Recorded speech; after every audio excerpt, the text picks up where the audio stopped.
Você já ouviu falar em burnout ou em síndrome do burnout? Eu tenho certeza.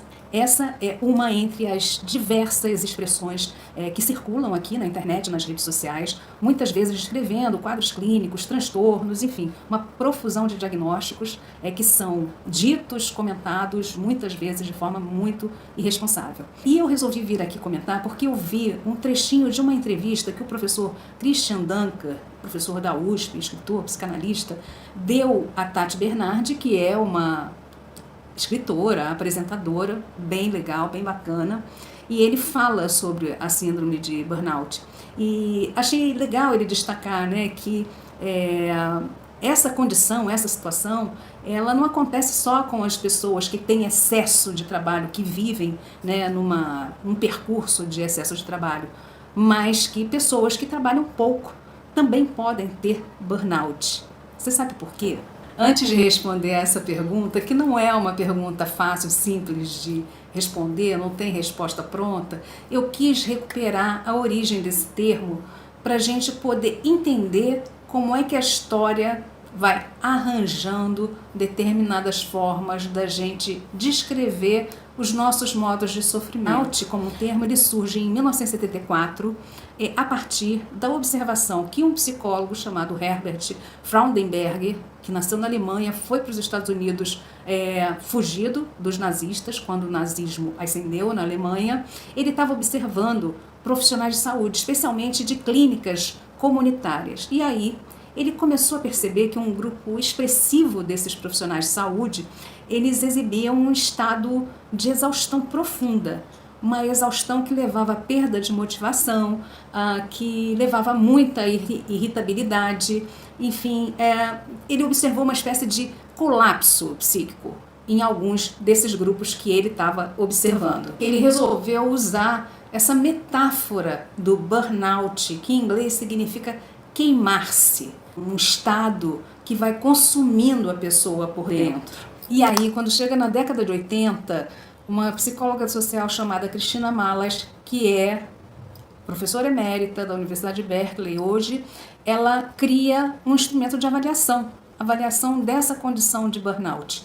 Então, o que era definido pelo Freudenberg como uma experiência subjetiva de algumas pessoas no seu ambiente de trabalho, né, o ambiente de trabalho saúde, acaba ganhando o status de uma condição de saúde. E a professora Cristina Malas diz que o burnout é uma resposta prolongada aos estressores emocionais e interpessoais de forma crônica.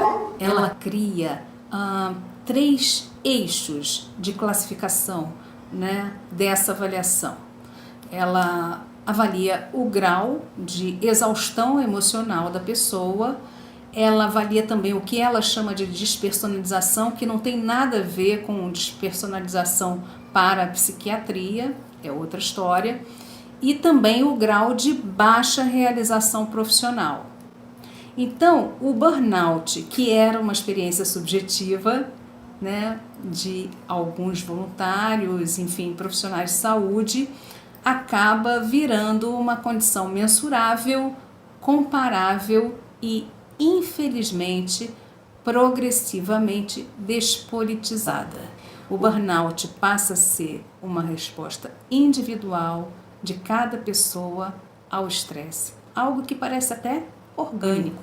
E o que é que isso tem de complicado, gente? Vamos pensar aqui. Virando um fenômeno individual, não mais coletivo, né?